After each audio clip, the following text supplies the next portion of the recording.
The Canvas of Grief. Claire Whitmore had once been known for her art.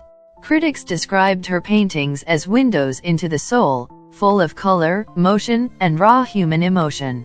Her gallery in London was always filled with eager eyes and hushed admiration. But now, the easel sat untouched in the corner of a small cottage 200 miles away from the city, gathering dust like the broken pieces of her life. It had been 14 months since the accident. 14 months since the rainy night her husband, Ethan, kissed her goodbye before heading out on a short drive. A short drive that never brought him back. The call came at 2:17 a.m. She never forgot the way the words felt. Sharp and surreal, as if they didn't belong in the real world. Drunk driver. Instant. Nothing they could do. Claire stopped painting the next day. She left their London flat, gave up gallery showings, and moved into the countryside house Ethan had once spoken of as their someday place. He'd found it during a hiking trip and loved how it sat at the edge of an old forest. Someday, he had said, this will be our retreat. Now it was hers alone. But Claire wasn't just grieving. She was drowning. And then, the dreams began. At first, they were brief flickers. Shadows and trees, the scent of pine. But soon, the forest in her dreams became vivid. She walked among tall, whispering trees, a river humming nearby, and always, there was the bear. It was massive, brown as ancient bark, with eyes that shimmered like pools of dark water. It never growled, never chased. It simply watched her from a distance. Sometimes from behind a tree, sometimes from a hill, but always there. Present, calm, protective. She told her therapist about the bear. The woman scribbled something down and said, "Your mind is personifying grief. Maybe the bear is your pain." But Claire knew better. The dreams didn't bring pain. They brought a strange comfort, a feeling of being watched over. Not haunted. Held. One morning, after another vivid dream, Claire felt an urge she hadn't felt in months. She walked over to the dusty easel, unwrapped a blank canvas, and picked up a brush. Without thinking, her hands moved. By midday, the bear was there. On the canvas exactly as she'd seen him. She didn't stop. Tree after tree. Mist. The stream. The sky above it all. Hours passed unnoticed. When she stepped back, her hands trembled. She had painted the dream. She hung the canvas in her bedroom, unsure why. That night, the dream was even clearer. She stood in the same forest. But this time, the bear came closer. Still silent. Still calm. It stopped a few feet away and slowly lowered its head before disappearing into the trees. She awoke breathless. And for the first time in over a year, not in tears. The next morning, Claire ventured outside. The woods behind the cottage had always been there, but she'd never gone far. She wasn't exactly a nature person. But something inside her felt drawn, pulled by a quiet force she couldn't name. The trail was faint, almost hidden. She stepped over tangled roots and through patches of ferns. The forest air was different from what she remembered in the city, damp and earthy, but clean. Alive. The deeper she went, the more familiar it felt. As if her body already knew the way. And then she saw it. A pine grove, just like in her painting. She froze. This couldn't be coincidence. She'd never seen it before, never explored this deep. Yet here it was, every tree in place. The light filtering in exactly how it did in the dream. At the center of the grove stood a thick tree trunk, gnarled with age. And there, etched deeply into the bark, was a single claw mark. Long, jagged, unmistakable. Her heart pounded. Suddenly, the wind picked up, rustling the leaves in a way that almost sounded like a whisper. Claire turned slowly, scanning the trees, expecting to see, what? The bear? No, that was absurd. Still, the feeling didn't leave her. That weight of being watched. But not in fear. It felt like presence. Like someone, or something, was letting her know she wasn't alone. She returned home shaken, yet strangely at peace. That night, she painted again another canvas of the grove. This time, she added the claw-marked tree. Each night the dreams continued. And each day, She followed them a little deeper into the woods. She began painting again, her studio slowly filling with scenes she didn't know she remembered. Her grief was still there, yes, but no longer suffocating. It was as if something or someone was walking with her through it, not pulling her out, not rushing her forward, just walking beside her. The bear. What was it? A ghost? A guardian? Or was it just a creation of her own shattered heart? She didn't know, but Claire felt, deep in her bones, that this was only the beginning, a forest that remembered. It continues seamlessly for text-to-speech narration, designed to hold viewers for 50 to 60 minutes total. The next morning, Claire woke with the faint echo of her dream still clinging to her like morning fog. The bear had been closer this time. Close enough to see the texture of its fur, the breath in its nostrils, the small scar just under its left eye. But something was different. This time, the bear had looked directly into her eyes. There was no fear in its gaze, no aggression, only something ancient. Something that felt like memory. Claire spent the day pacing. She couldn't concentrate. Couldn't eat. The forest called to her now, louder than before. It wasn't just a place anymore, it felt like a page in a story she'd forgotten she was part of. By midday, she was pulling on boots and zipping up her old rain jacket. The skies were overcast, and the wind carried the scent of damp soil and pine needles. She packed a bottle of water and tucked a sketch pad under her arm, unsure if she'd need it, but too curious not to bring it. The trail into the forest was even easier to follow now, as if the trees themselves had shifted to welcome her back. Her feet moved with purpose, turning left where she'd once turned right, climbing over fallen logs without hesitation. She reached the pine grove in half the time. It looked unchanged, but something felt more alive. The air buzzed faintly, like a frequency only her heart could hear. She knelt by the claw-marked tree and placed her hand over the scar in the bark. It was deeper than she'd remembered. A fresh scent of sap clung to it. She leaned in closer and froze. There, beneath the fresh gash, was something else. A faint carving, nearly erased by time. Letters, or maybe symbols. Claire traced the edge with her fingers. It looked like an E. Her breath caught. E for Ethan? Was that possible? No. Her mind was playing tricks. Grief made people see patterns in clouds, hear voices in wind. Still, her hand trembled as she pulled the sketchpad out and began drawing the mark, carefully preserving its shape. The forest grew quiet as she worked. Not the usual quiet, but a deeper kind, like the hush of a church just before a prayer. Claire paused, looking up. And then she saw it. A shadow between the trees. It wasn't her imagination. She stood slowly, her heart pounding not in fear, but in recognition. There, no more than 30 feet away, stood the bear. Massive, just as in her dreams. Its fur a deep, rich brown with hints of golden sunlight clinging to the tips. It didn't move. Didn't growl. Just watched. Claire's breath came shallow and slow. She didn't run. Instead, she took a small step forward, heart in her throat. The bear lifted its head slightly, as if acknowledging her. Then it turned, silently disappearing into the trees. Without thinking, Claire followed. She pushed through branches, her boots crunching on leaves, heart thudding like a drum. The bear never moved fast.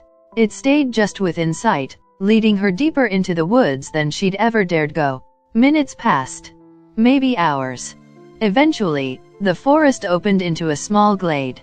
A stream cut through the clearing, its waters dancing over smooth stones. Wildflowers bloomed in bursts of yellow and violet. And there, just beyond the water, the bear sat. Not standing now. Just sitting. Like it had been waiting for her all this time. Claire stepped closer, then stopped. She didn't want to frighten it. The bear looked at her again, those same deep eyes, and something inside her cracked. Not in pain, but in recognition. "I know you," she whispered. Her voice trembled. The bear didn't respond, but somehow, she felt heard. Then, just as suddenly as it had come, it stood up.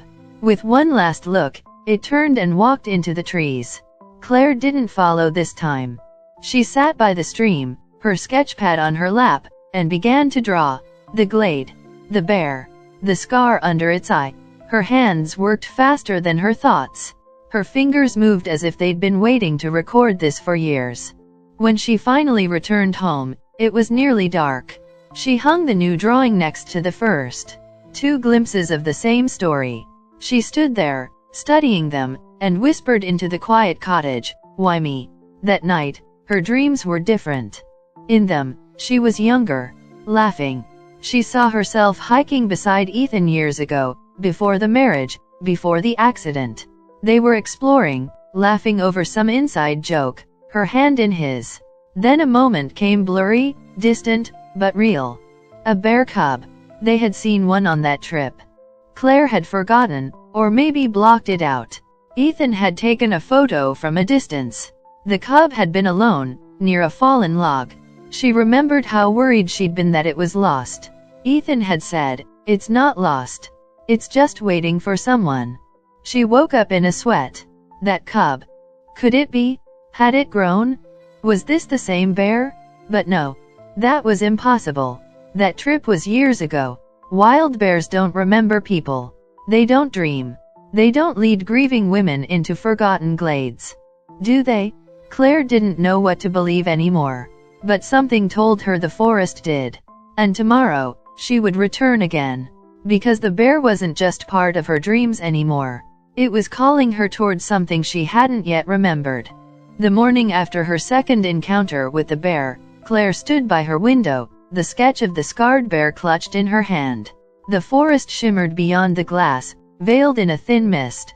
It no longer felt like just a place. It felt like a memory, alive and breathing, waiting to finish telling its story. She ate a piece of toast she barely tasted, drank half a cup of lukewarm coffee, and packed her things again. This time she added a compass, her phone. Even though there was no signal, and the old photo album she hadn't opened since Ethan's death. It was tucked away in a wooden chest. Dust clung to the cover like guilt. She hesitated before flipping it open. Page after page, she saw their smiles. Hers and Ethan's frozen in time on mountains, beaches, old hiking trails. Then she saw it. A photo she didn't remember taking. She was sitting by a pine tree, sketchpad in hand, laughing. Ethan was behind the camera. And just behind her in the distance, barely visible, was the shape of a bear cub, peeking from behind a rock. Her pulse raced. It was real. She stuffed the album into her bag and left the cottage, walking with purpose. The same trail. The same bend. The grove. The claw-marked tree. Only this time, she didn't stop. She walked past the glade, retracing the path the bear had taken. Her boots sloshed through the shallow stream. She climbed over moss-covered stones and ducked under low-hanging branches. Soon, the trees changed. The pines gave way to tall, ancient oaks, twisted and sprawling, their bark thick with lichen. The air grew cooler, damper. The light dimmed as the forest thickened. Claire checked her compass. The needle spun, twitching like it was unsure of direction. She pressed forward anyway. The forest seemed to breathe with her now. Every step matched her heartbeat. Birds fluttered above, but their songs were quiet, reverent. After nearly an hour of walking, she found it. A clearing. Not marked on any map. At its center was a fallen tree, half swallowed by moss. Around it, wildflowers bloomed in chaotic bursts. It was peaceful, untouched, and familiar. She approached the log slowly. Then her foot struck something solid beneath the brush. She knelt and brushed aside the leaves. It was wood. Carved. A sign. She cleared the moss to reveal the faded letters, Memory Trail. EST 2005. Her breath caught. That was the year she and Ethan had gone camping together on their first long trip. The one where they'd gotten lost for a day, stumbled into an unmarked area, and laughed about making their own path. Could this be it? Had they come here before? A chill ran down her spine. Suddenly, the trees swayed, and behind her came a low rustle. She turned. The bear stood at the edge of the clearing. Not threatening. Just watching. Claire didn't move. The moments stretched long and quiet. Then the bear walked slow, deliberate toward the fallen log. It stopped beside it and looked down. Claire followed, standing opposite the bear, just a few feet away now. There, carved into the bark of the fallen tree, were letters. She leaned in, her breath trembling. "E.N.C." Here before we knew it was Ethan's handwriting. She remembered it well. Messy, sharp, full of quiet confidence. Tears welled in her eyes. This was where they'd come. Years ago. Before life had grown complicated. Before loss had painted everything in gray. The bear grunted softly. Claire looked up. And in the bear's eyes, she saw something she couldn't explain. Not just intelligence. Not just recognition. But warmth. Like it remembered her, too. She reached into her bag and pulled out the photo album. Flipping it open, she showed the bear the photo of the cub hiding behind the rock. The bear huffed, almost like a sigh. Was it him? Had this creature wandered these woods since it was a cub? Growing, surviving, remembering? Had it been waiting for her? A gust of wind rustled the trees. Then, the bear turned and began walking along a narrow path on the other side of the clearing, one she hadn't seen before. Without hesitation, Claire followed. This trail was different. It wasn't wild or overgrown. It was careful, intentional. Stones lined the edges, small wooden markers driven into the dirt every few feet. They walked for what felt like hours. Claire didn't speak. Neither did the bear. Eventually, the path opened into a small canyon, the rock walls tall and moss-covered. A waterfall tumbled down one side, its water pooling into a crystal-clear basin. It was beautiful. Untouched. And at its edge stood a small, weathered bench. Claire walked to it slowly. Carved into the wood were words, "For Claire. When the forest remembers." Her knees buckled. Ethan. He had made this. How? When? She collapsed onto the bench, the bear standing quietly beside her. Emotion choked her throat. The forest remembered. The bear remembered. And now, she remembered, too. Claire sat on the weathered bench, her fingers brushing across the carved words, "For Claire when the forest remembers." Her breath came shallow, like the air had thickened with memories she had buried for too long. The bear stood quietly beside her, its massive form casting a long shadow across the mossy ground. There was no fear between them now, only silence. Shared. Sacred. She looked at the crystal-clear pool before her. The waterfall feeding it with a gentle, endless stream. The sound soothed her, like a lullaby remembered from childhood. The bear slowly lowered itself to the ground beside the bench, folding its front legs beneath its chest. Its eyes watched her, calm and steady, like a friend waiting for her to speak. But Claire had no words, only questions. She pulled out the photo album from her bag once more. Her fingers trembled as she turned to the last page. There, tucked into the sleeve, was a small folded note. She didn't remember putting it there. Her heart pounded as she opened it. The handwriting was unmistakable. Ethan's. If you ever find this place again, I hope the forest still remembers you. And I hope the bear does too. Her vision blurred with tears. He knew. Somehow, he had known this place mattered. That it would matter again. Her memories came rushing back, like the breaking of a dam. That camping trip. They'd gotten lost. Spent the night in this very spot. They'd named the cub they saw Milo, laughing about how it peeked from behind the rocks like it was eavesdropping on their love story. Ethan had carved their initials into that fallen log the next morning. She had sketched the cub in her journal. But over time, the memory faded beneath the weight of work, of life, of grief. Until the dreams brought it back. She looked at the bear beside her. "Milo," she whispered. The bear didn't flinch. But his eyes, dark and reflective, seemed to deepen. Like something stirred inside them. Claire set the album down and rose slowly. She stepped toward the pool. The water was so still it looked like glass. She knelt by the edge and peered into it. Her reflection shimmered, but something else appeared beneath it. A second face. Ethan's. Smiling. Faint and ghost-like. Just for a second. She gasped and backed away. Then it was gone. Just water again. She closed her eyes and let the sound of the waterfall fill her. It wasn't just grief echoing in this forest. It was something older, wiser, as if the land itself remembered the love that had once passed through it. Suddenly, a branch cracked in the woods behind her. Claire turned, startled. The bear stood immediately, ears pricked. Another crack. And a voice low, male, unfamiliar. "Stay still," it called.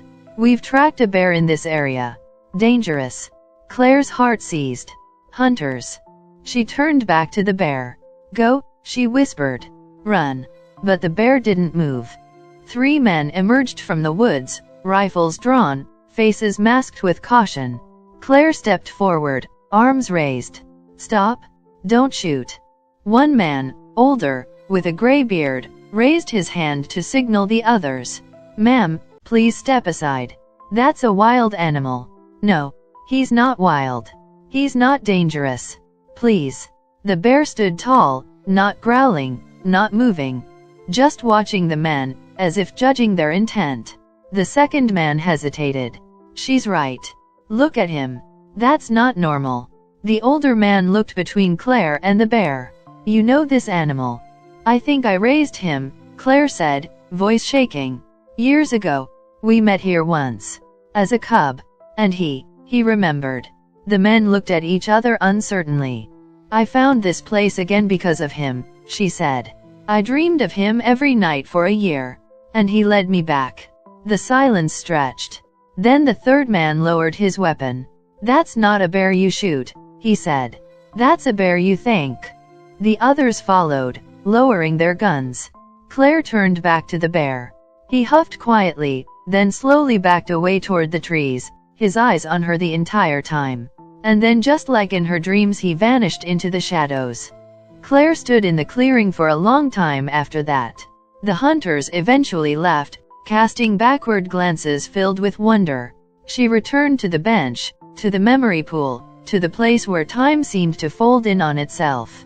As dusk fell, she opened her sketchpad once more. She drew the bear. Fully grown. Strong. Gentle. And beside him, she drew Ethan. Not as he was when he died, but as she remembered him, smiling, alive, watching her draw with pride. She titled the sketch, "When the Forest Remembered Us Both." Here is part 5 of your emotional and suspenseful YouTube story, The Bear in Her Dreams, A Forest That Remembered. Claire stayed by the memory pool long after the last light of day faded into the hush of twilight. Fireflies blinked in the distance, their soft glow hovering like suspended memories. The forest was no longer just a place. It was a living memory, a breath she hadn't known she was holding all these years. The air carried the scent of pine, cool moss, and something faintly familiar, like the worn leather of Ethan's old journal or the wood smoke from the cabin they once built together on a whim. She rose from the bench and walked back toward her tent, but every few steps, she paused, turning toward sounds only she could hear. Leaves rustling without wind, branches creaking like whispered names. Then, near the edge of the old trail, she heard it again. A voice. Faint. "Claire." She froze. It was not the wind. Not imagination. It was Ethan's voice. Her heart thudded against her chest. She turned in all directions. "Hello," she called, breath catching in her throat. No answer. Only silence. And then, again closer this time. "Claire." She staggered back, her hand gripping the strap of her bag. "Ethan." Nothing. She moved slowly toward the pines. The path narrowed and darkened, but something urged her forward. As she walked deeper, the trees grew taller and thicker, crowding the moonlight out. She passed an old tree stump, its rings twisted like a spiral. She remembered Ethan carving their names into one just like it. Then she saw it. The very stump. Still scarred with the initials, C and E. A wave of grief and wonder washed over her. She touched the carving gently, and again she heard the whisper. Not from outside but from within. "Follow the roots." She dropped to her knees, tracing her fingers along the twisted bark, down to the earth where roots snaked out like veins. One root split into two, one curved back toward the trail, the other toward a narrow gap between the trees. Claire followed the second. After a short walk, The pines opened into a glade she had never seen before. Moonlight spilled into it like silver milk. In the center was a circle of stones, and in the middle a wooden box. Her breath caught. She knelt beside it, slowly lifting the lid. Inside was Ethan's journal. Not the one she had, but another, older, weathered, water-stained. Inside it, she found pages full of entries, drawings of the bear cub, sketches of the forest, even poems. But it was the last page that made her gasp. If this forest holds magic, it's not in the trees. It's in her. And if I'm gone, I pray it leads her back here. To him. Because the bear remembers love even when humans forget. Tears slipped silently down her cheeks. He'd believed. Even in his final days. When she had turned away from the forest, from the pain, it was Ethan who had left behind a breadcrumb trail. The dreams. The bear. This place. It hadn't just called her. It had waited for her. Suddenly, a branch snapped behind her. She turned swiftly. The bear was there. Not just standing, but watching her with a softness that pierced her. And around its neck, a strip of red cloth. Torn and faded. Her scarf. The one she had wrapped around the cub the night they found him injured, years ago. Claire dropped to her knees. She wasn't sure if it was sorrow, relief, or something beyond words, but she began to sob. The bear stepped closer, slow and deliberate. And then, it lowered itself and pressed its head gently against hers. There was no danger. Only recognition. Only remembering. Claire whispered, "You really are Milo." He made a low, guttural hum, like a purr wrapped in thunder. And in that sound, Claire felt all the years collapse into this one moment. A bear. A man. A woman. A forest that had never forgotten. She rested her hand on his thick fur and closed her eyes. The voice came again, Ethan's voice. But this time, not a whisper. Clear. Gentle. "You found him. You found you?" The bear lifted his head, turning toward the east. As if beckoning. And Claire understood. There was more. The journey wasn't over. She rose to her feet, hand still resting on Milo's back. Together, they walked into the pines. Toward whatever lay ahead. If this story touched your heart, please take a moment to like, share, and subscribe to The Real Furry Stories. Every week, we bring you powerful, emotional stories that show how deeply animals feel and remember. Tell us in the comments. Do you believe animals never forget the ones they love? Your support helps us keep these stories alive. Thank you for watching, and we'll see you in the next tale, where every heartbeat matters.